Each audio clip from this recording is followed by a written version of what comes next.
German commanders meeting up in Argentina in 1948. Well, all right, lads. Guten Tag. Alcohol when it arrives at my house. Each time when I come here, I am abused. And this is the British police ignoring the youngsters outside carrying machetes and coming to arrest me for saying something rude on Facebook. Yours is the most terrible crime a human being can commit.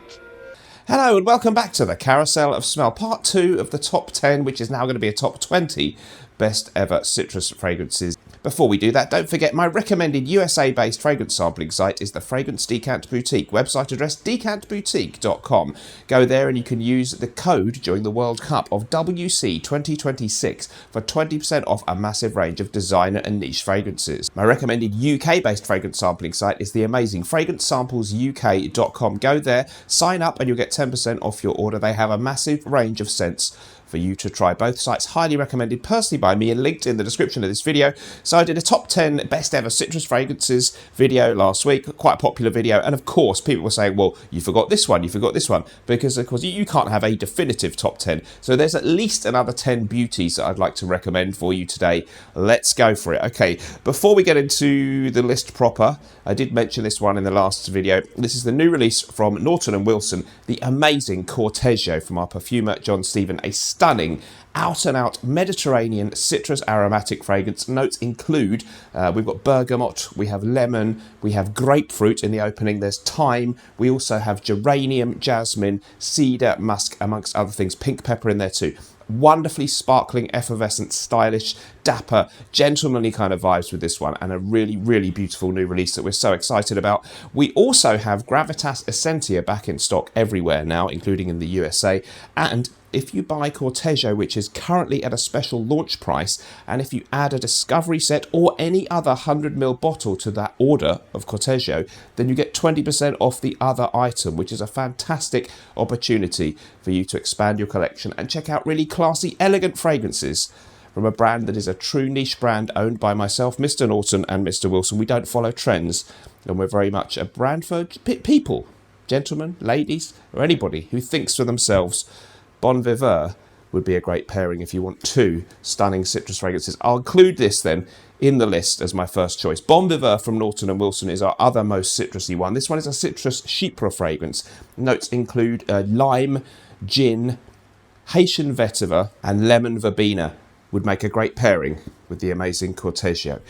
That's my first choice. Moving on. Somebody quite rightly said that I should have included Armani Eau Pour Homme in the last video. Absolutely. A great designer release. First release back in 1984. Still great in the modern formula.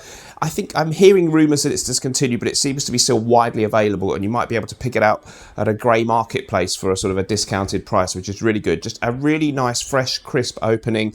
Perhaps shades of things like Acqua di Parma, Cologne, maybe this house's answer to Dior Eau Sauvage, but it has a really classy Mediterranean overall feel. Very nice quality to me on this one.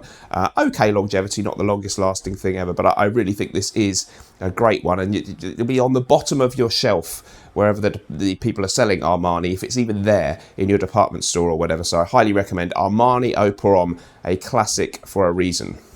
Next, I just mentioned it, Acqua di Parma Cologne, the original. I mentioned some other choices in the last video from this house, but yes, the original 1916 release, a really great exemplar of the style. The notes are actually on the back of this one because it was a tester bottle. Lemon, sweet orange, bergamot, you've got Bulgarian rose, lavender, verbena, rosemary, vetiver, sandalwood, patchouli. So something of a barbershop feel about this one. Some people have actually said they think it might be a fougere fragrance, and it does have a little bit more depth and herbal accords in there than some of your more translucent, effervescent, transparent smelling citrus aromatic fragrances. Really great if you want a gentlemanly, a little bit stuffy and old-fashioned smelling, but I kind of like that. So yes, the original Cologne, worth considering actually before you worry about all their new releases from Acqua di Parma, many of which are also great. A classic, again, for good reason.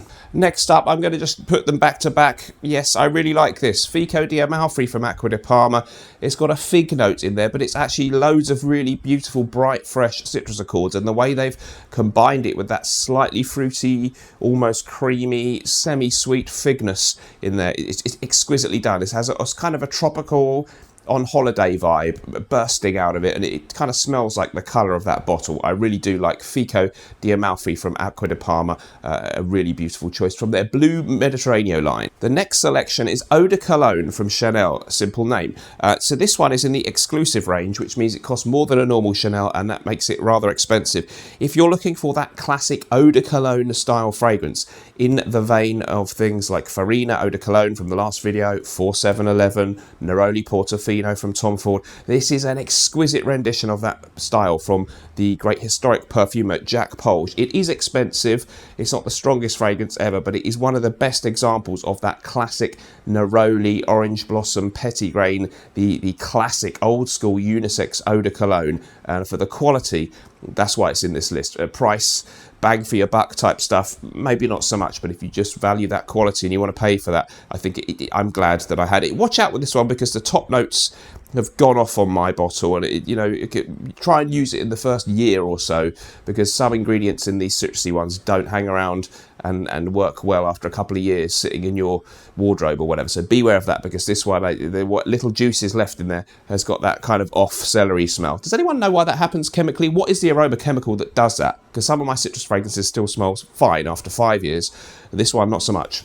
My next selection, Creed's Royal Water, 1997 release. Really love what they did here. It's something a little bit different about this. So again, obviously very high quality, nice citrusy opening. I get a subtle hint of mint, maybe like spearmint or something, and a greenness in this one. Maybe violet leaf in there too. So a little bit different, less zesty and transparent and ozonic or anything like that than things like Erolfa or maybe Virgin Island water, but this one has a real classy air about it, and it's a sort of thinking person's citrus aromatic fragrance. Have you tried Royal Water? I do think it's in my top 20 for sure in the citrus fragrance genre. My next selection is Guerlain's Eau de Cologne Imperial. In the last video I included Eau de Guerlain, which is a really nice citrus aromatic. This one, very close in smell actually to the aforementioned Chanel Eau de Cologne. Now if you like the idea of that one, maybe you've tried it and you love it, but it's frightfully expensive. You could go for this because there's really barely, I don't think there's necessarily a difference in the quality of the smell. I find maybe the Chanel one a wee bit stronger. This one is a little bit light, doesn't hang around too long, but you can get really good prices online. It's been going since the 19th century, so for that Neroli orange blossom type classic Eau de Cologne unisex sort of thing, absolutely. Eau de Cologne Imperial, 1853, and I think it was worn by the wife of Napoleon III, the Empress, as she was called, I guess. Empress Napoleon III? Can you tell me her name? I forgot. Really good fragrance. Okay, last two. Bit of a stretch. Is it one of the best 20 ever? Right now, for me, it is. So what the heck? Sergio Tacchini, I Love Italy, recently acquired, and I've used half of a 50ml bottle already. To put it simply, great cheapie, very, very affordable. I think the cheapest one in this video, or close to it. And this one, I would say it's like a cross between Acqua di Parma, Armani Acqua di Gio, and Chanel Allure Homme Sport. If you like that idea, you're going to love this one. Fresh, a little bit Mediterranean smelling. I got a compliment from somebody on it. It's so okay performance for the kind of price. Just really nice. Acqua di Gio crossed with Chanel Allure Homme Eau de Sport. Nothing wrong with that. I really like I Love Italy from Tacchini. And going right back to the 1960s, Acqua di Parma, a brilliant fragrance. I think some people say officially a chypre, but very citrusy in the opening. Bright, sharp, dry, green, bitter, citrusy accords in the opening, and then herbs and a dry, masculine woodiness underneath that. Really good. Reminds me a little bit of things like Eau Pour Homme, which could have maybe made this video, but discontinued. Can't get it anywhere more now.